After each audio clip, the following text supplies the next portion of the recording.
How's it been going It's so been far? fantastic. I've really enjoyed this APEC. It's a lot of fun. Great. Okay. So there was the recent announcement that TI had a bunch of solutions. Yes. 5 different ones, I believe, including for 800 volt DC, the 800 volt DC power Yes. architecture.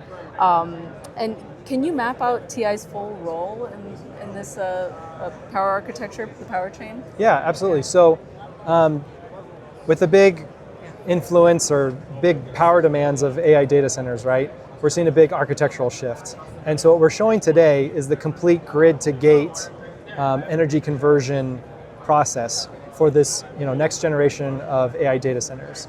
And TI, we're a foundational semiconductor company. So we have 80,000 products in our portfolio, and a bunch of them are on display in our various reference designs on this wall here today. So TI makes reference designs like these ones here to just demonstrate where our products go into the system and how they perform, and that's what we're excited to show here. Okay.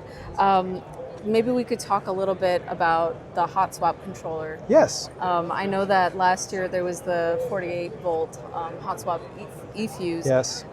Can you talk a little bit about that technology and what improvements might have been made on the technology? Absolutely, yeah. So let me start maybe just at a high level, right? So one of the things that we're seeing is this transition when we go to 800 volts or plus or minus 400 volts, whatever it might be, is a desire to move the like AC to DC power supply and like battery backup systems outside of an IT rack into this sidecar power rack.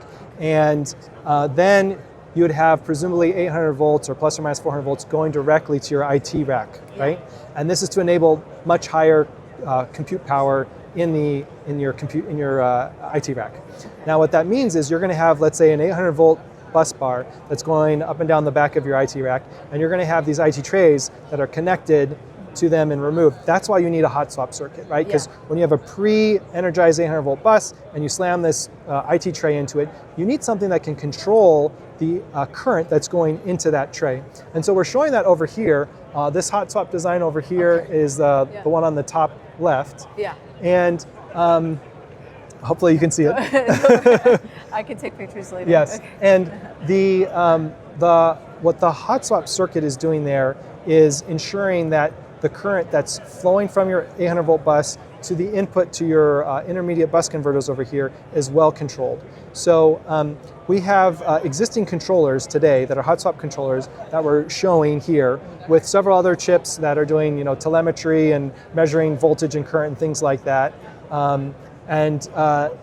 We need to do that in a much different environment than in the past. Right? Before it was, let's say 48 volt based eFuses and hot swap controllers, things like that. Yeah. But now, at 800 volts, you need to use a 1.2 kV rated device. Okay.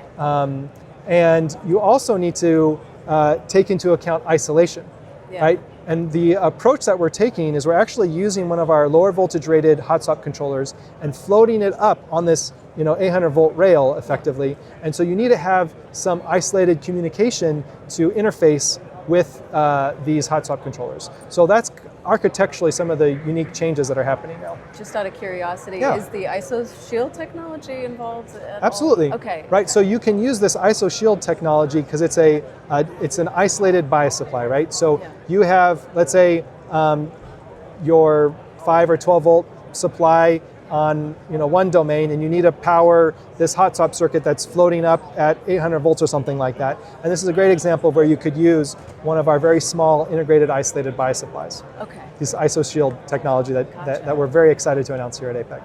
Well, thank you. I guess the next question would be around the 800 volt to 6 volt DC power. Yes. And I know was that announced at GTC? Yes, so we did show that board just last week at Nvidia's GTC, you're right. Could we talk a little bit more about that technology? And, Yeah, so after the hot swap, you have the DC to DC conversion stage, right? Yeah. You need to go from 800 volts all the way down to 50 volts or 12 volts or 6 volts or something like that. Yeah. And there's different architectures at play. Here today, what we're showing is 2 different designs. One is 806, the other one's 812. There's a lot of different devices from TI on here. So on the primary side, there's 650 volt GaN switches with integrated drivers and protection. On the secondary side, you have these synchronous rectifier chips. So that's these ones over here. Those are silicon. These are silicon-based synchronous rectifiers here. But there's also a bunch of other chips like isolated bias supplies and digital isolators and microcontroller, things like that. Now, architecturally, the benefit of doing an 800 to 6 is you're basically combining two energy conversion stages into one, right? So some approaches is have 800 volts to 50 volts or 48 or something like that. Yeah. And then from there, go down to 12 volts or 6 volts after that. Yeah. But what's great about this specific design is that you're combining those into one stage.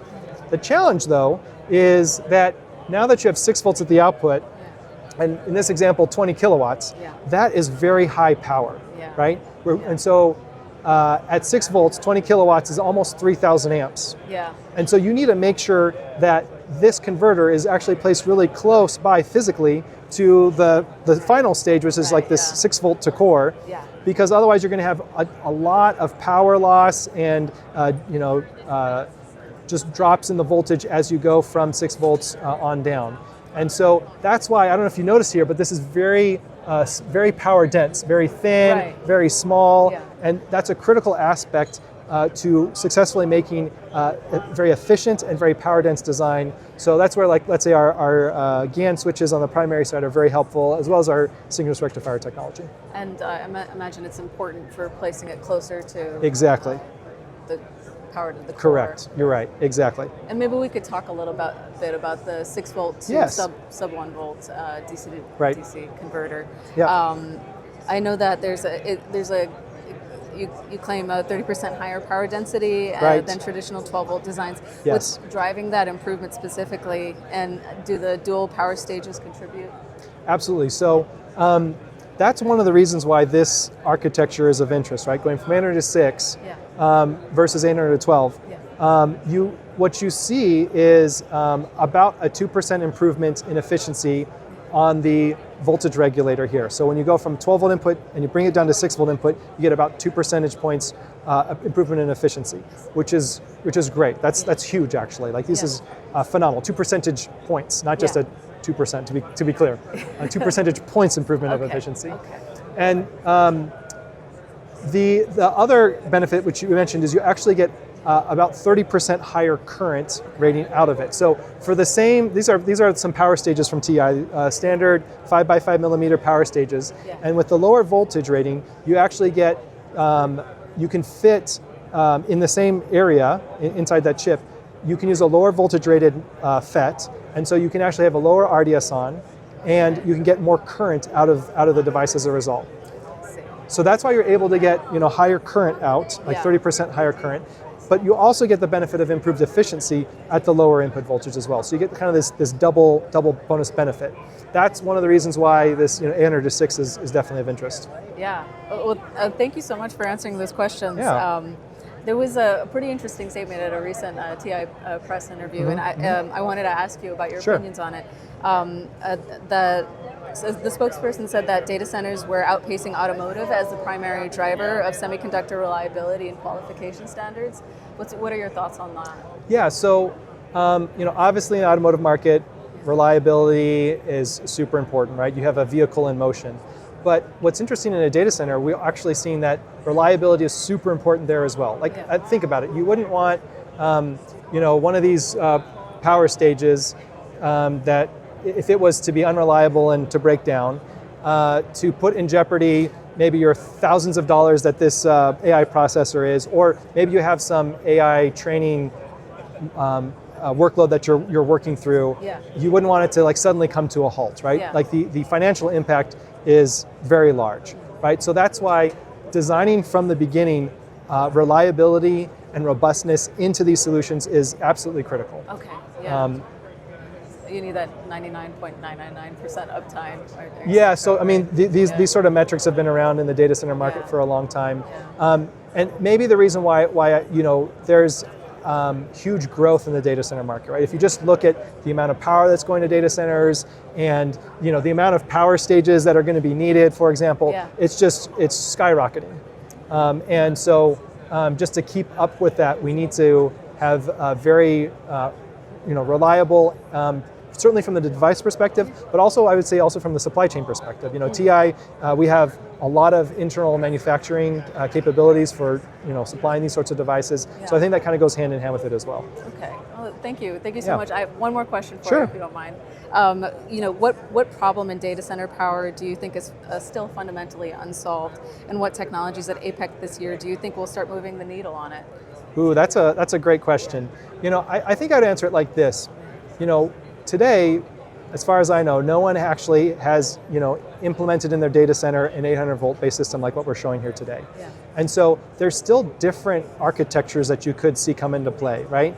We're showing one of them or two of them here, you could say, but there's still other approaches. I think fundamentally the challenge is as we see the amount of current that's being required by these AI processors, how do you efficiently get it all the way into that processor? And I think that is from the complete grid to gate, you need to understand the system level trade-offs. So what I would say is this: is like the industry is trying to move quickly. That's why you have like this sidecar. Right. But maybe in future generations you're going to have DC distribution throughout your data center, right? That could be a possibility. And what are some of the challenges that are there that are still unsolved? I would even say not only are they unsolved, but some of them we probably don't even know about yet. Right. We have some ideas and there's some potential solutions, but we still need to deploy these sorts of systems to really, and during the bring up process, I'm sure we're going to find out new challenges along the way. Thank you so much, Pradeep. Thank Yeah. you so much for your time. My I really pleasure. appreciate it. Thank you.